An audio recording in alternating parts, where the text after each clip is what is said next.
Most people overestimate what they can do in a week and dramatically underestimate what they can do in a year. I want to say this again. Most people think they can get, in 1 week's time, they think they can get so much more done than they actually can. It always takes longer than you think on the short term. And long term, they don't know what they can actually do. They don't know what will happen. They don't know it's possible if they're consistent. When I was living in Rome in mid-October, I started learning how to use TikTok. It was middle of October. A bunch of people were telling me that I had to be on it. They were telling me that I had to do two things: podcast and be on TikTok.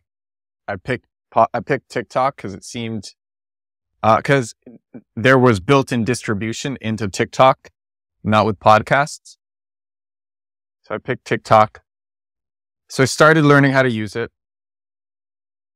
Then when I moved to Barcelona in early November, I created my accounts on TikTok and then Instagram, Facebook, Twitter, the one that I'm recording this as a space on, but you might be listening to it on Spotify or Apple Podcasts or YouTube or somewhere else.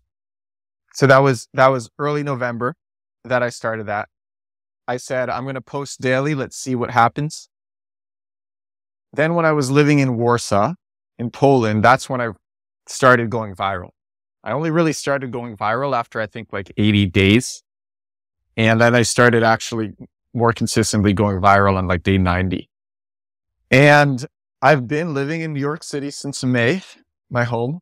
I've been living in New York, where I'm from, since mid-May.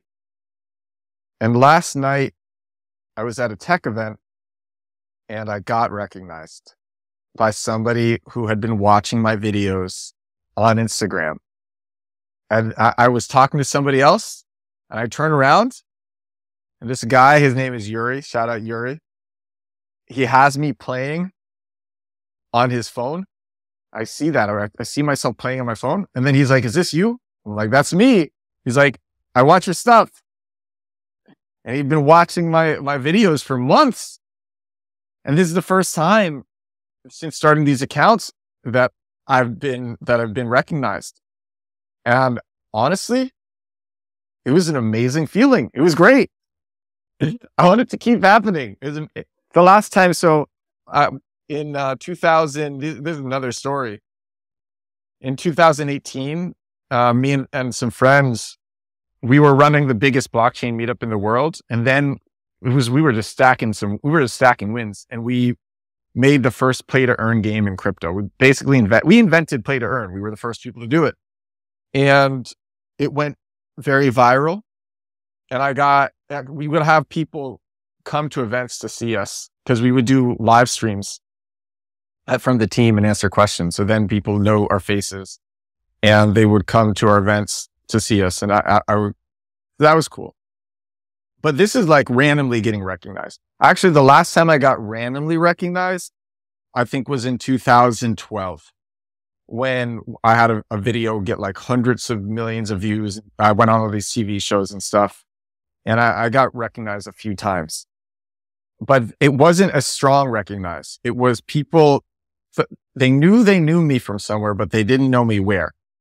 Whereas this time, this guy like was a fan and had been watching my stuff and knew exactly where he knew me from and knew a lot about me because he'd been watching my stuff. So this was like the strongest recognition.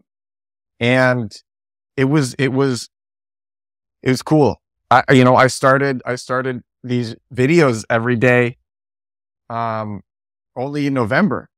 And, man, it's crazy. I hope it continues. I have a lot of fun making the videos. And I think consistency is the most important thing in business and life. By the way, welcome everybody. This is episode number 6 of The Edward Show. I'm so happy to be recording with all of you and to have all of you listening. I make these podcasts daily. This is a daily show that I put on because I have this theory that very few people like me who are as experienced and interesting and engaging as I am do a daily podcast. There are many great podcasters out there. I'll recommend some right now. My First Million, my favorite podcast in the world, inspires me tremendously. The All In podcast, another great podcast. So My First Million, I think that's twice a week. All In podcast, that's once a week. How to Take Over the World, that's like once or twice a month. Founders, I think Founders is pretty often, might be once or twice a week. And those guys are very experienced, very interesting, and great speakers. But I don't know anyone doing it like I'm doing once a week. I would start doing once a day. And my belief is consistency compounds. And, you're listening to episode 6 now. God, like, what will I be saying at episode 30? What will I be saying at episode 90? What will I be saying at episode 180? When I'm 6 months into it, after doing it every day. And I'm really hyped to find out. And I don't know. And the reason that I don't know is because we as a species dramatically underestimate what we can do in a long period of time. And so I'm just tremendously inspired all the time, especially by this. Really, really, really happy. And I wish more people were consistent. I think I said this on the last episode, but I'll say it again. Most people, I believe, they give up on opportunities that otherwise would have been lucrative, but people are too quick to give up. People give up fast. They don't have patience. They need it to succeed immediately. And actually, I think business is really simple. And it's find something that you like doing so you can do it every day, and then do it every day. And that's it. And you don't even worry about like monetization at the beginning. Don't worry about like having product market fit at the beginning. Just do it every day. Because if you do it every day, people will notice you, but more importantly, you will learn and you will iterate and you will make changes, and people will, and you'll figure out what the people want. You'll figure out how to have a product that people resonate with, how to have a concept that people resonate with. You'll figure it out. That's like plain and simple. You'll figure it out. And most people, they're not patient with themselves. They think that if they're not successful immediately, then they have failed. And I don't believe that is true. I think if you're not successful immediately, just keep talking to people to figure out what your market wants. And eventually you will meet the market at the same time that the market will meet you, because the markets change. Everything is iterative, or everything is cyclical. Like, TV killed radio and now we have podcasts. Another example is, I said this example recently. I mean, like Threads is just another iteration of Twitter, but Twitter is already popular, so that's not a good example. There's another technology that I can't remember. That's okay. But I think radio is a great example. I really believe technology and trends is cyclical, and I believe that like a lot of people are just derivative of other people. I'm like really inspired by David Senra on the Founders podcast, because he is somebody who speaks similar to how I speak, and people really like his stuff. And I'm like, wow, like he sounds just like me, and he's really done well. And so if he can do it, I think I can do it. And it's same with the My First Million people. I see a lot of myself in them, and I say, if they can do this, I can do this. And, they're way more successful than I am. And I actually think they're funnier than me. They have great chemistry. They make great jokes. And, but like it still makes me believe in myself more. And yeah, but here's the thing. I don't think you have to be like a 10 out of 10 in speaking and intelligence and all this stuff to crush it in life. I think you just need to find something that you like and then just do it every day and you'll learn. And even the dummies will learn. Like, I don't think you need to be super smart to succeed. And yeah, that's my opinion. I'll share. I keep these short, so they're sustainable for me, and so they're not too much for people to listen to every day. If you are binging my stuff, thank you. That means a lot. And I'll share a framework about content that I really, really like. I learned this 1 year. 1 year ago, I was listening to this book. This was before I switched from books to podcasts. Now all I listen to is podcasts. For the last decade, I was listening to books, to audiobooks. And so this book, it's called Content Inc. It is an amazing book. I would recommend this book so highly. And it basically says, there are 4 variables and you want to figure these variables out and then go hard and do it every day. And if you do it every day, good things will happen. And I think that's kind of what I'm doing. And it happened accidentally, but it's exactly what the author, Joe Paluzzi, I think that's his name, describes in the book, Content Inc. So here are the 4 variables. The first variable is your niche. I guess my niche is technology and business, or more so just technology and marketing. Yeah, technology and marketing. The second niche is, the second variable is spin. So the first variable is what is your niche? The second variable is what is your spin? My spin is I am a serial founder and viral video producer from New York City, who has also been doing the digital nomad thing for 4 years, all over the place. So that's my spin. I'm like a pretty unique person. That's my spin on it. And honestly, I could niche down like way more. I could niche down way more for sure. So, but I'm doing what's fun for me because that way I can do it every day. And then the third variable is what is your platform? All of my videos, I make videos every day. All of those come out on, I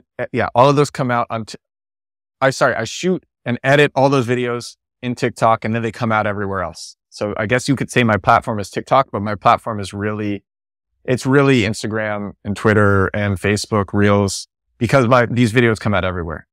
But if there was a main platform, it would be TikTok if there was, but I would say that there's not. But platform for me is TikTok, but they come out everywhere because I don't want to leave followers and engagement on the table. And then the fourth variable is what is your content type? So my content type is short form video. It's mobile short form video. That's my content type. And so I'll repeat those 4 variables, but you want to figure those out. And if you do that with something you like and you do it every day, amazing things will happen. And I think that's what's starting to happen with me. And so 4 variables again, that is niche, number 1, spin, number 2, platform, number 3, and content type, number 4. Some other examples of content type, it could be tweets, it could be images, could be music. And then just find something that you like so much that you can do it very frequently. Honestly, it doesn't have to be all the day, every day. Because if it's like a newsletter, maybe you can only do it like once a week. But then it better be good because you love it, I think if you do something for a year or 2 years, like crazy stuff happens. But you got to be consistent and you can't give up even when times seem dismal. Sure, like listen to what the market is saying, but if you don't give up, that's when you see the great results. So, I mean, it took me a long time with these videos, and I'm starting this podcast because the videos have been doing well, like satisfyingly well, and the other reason is I felt like I have some more distribution because I already have an audience from the videos. I didn't want to start the podcast sorry, I'm like digging through my memory of why I didn't start the podcast a year ago or in October when I started the videos. I didn't start the podcast then because I didn't feel like I had distribution. And I'd have to do all this marketing for it and it would be hard. And I didn't know how I would do it either. And I wasn't making content every day. I just didn't know as much about like content production as I do now because I make videos every single day. And I wasn't as comfortable with it. And now like putting myself out there and speaking, that's a way of life for me because I've been doing it every day. And so because I had that going, that's why I felt comfortable to start this daily podcast a couple of days ago. Yeah. And that's part of the iterative process too. Like you don't know what's going to happen in a year. It's been under a year for me and I'm getting recognized. I mean, once, maybe it'll happen more. And I just started this daily podcast, daily show. So yeah, I like life is great. Don't try to do everything at once. Now I'm doing a lot. My output, I said this in the last show, is crazy. Output is absolutely crazy. But I would fail immediately if I started that on day one when I started these videos. I would fail immediately. I mean, I didn't even know how to make a video. You know, I had to set up all of these workflows. Now for me to put out a video, it's a very fast thing because I have it all automated. I've done it so many times. And I'm in the process of doing that with these podcasts. I'm setting up Descript and figuring out how to use Descript so I can switch from Premiere Pro to Descript. Then connecting to Libsyn, which seems like to be the best for podcast hosting so that my podcast will come out everywhere. But figuring out like the exact settings in Descript, like what do I reduce the gap space between, or like when there's like a long space pause, it's like a word gap. There's like a long pause in between words. What do I reduce that to in Descript? Is it half a second? Is it 1 second? Is it 2 seconds? I think I'm going to do 2 seconds. And then like, okay, enable studio sound. Do I put an intro? Do I put an outro? It's all gradual changes. I'm figuring everything out and then I'll have everything figured out. And then instead of it taking me like an hour or two to make one of these shows, but then that's what it is right now. It'll take me, I don't know, 25 minutes. So 25 minutes a day to do a podcast a day that sounds really good. And it's because of being patient with myself and daily progress. And it's the same with my videos. I think my videos are pretty good now. I think they're going to get a lot better. And I'll say this, when I started these videos in November, or I said October is when I started learning. And November is when I started making with this new channel. It's called Build in Public on TikTok, Edward Builds on YouTube. But even then, in November, videos were crap. They were bad. They weren't good. And now I think they're pretty good. And I think they're going to get a lot better. So be patient with yourself. Find something that you really like to do so that you can be patient with yourself. People often advise to do something that you love, and they don't know why they say that. The reason that is a platitude, that people advise that a lot, is because in order to guarantee success, you need to do something for a long time. And if it's something that you like, then you can do it for a long time. Also, you need to be vocal for a long time as well. You can't just do it alone because like the opportunities get unlocked when more and more people know you for that thing. I have this formula, very simple formula: time plus vocality equals opportunity. The longer you are vocal with something for, the more top of mind awareness you get, the more people think of you when they think of your niche, and the more opportunity you get. And that's why time and consistency compound tremendously. I'm going to end with that. Episode number 6 of the pod. I love you all. Thank you for listening. That was fun. I feel nice. Now I just want to keep going. I hope the beginning of the show was as good as the end. And I'll talk to y'all tomorrow. That was great. Bye.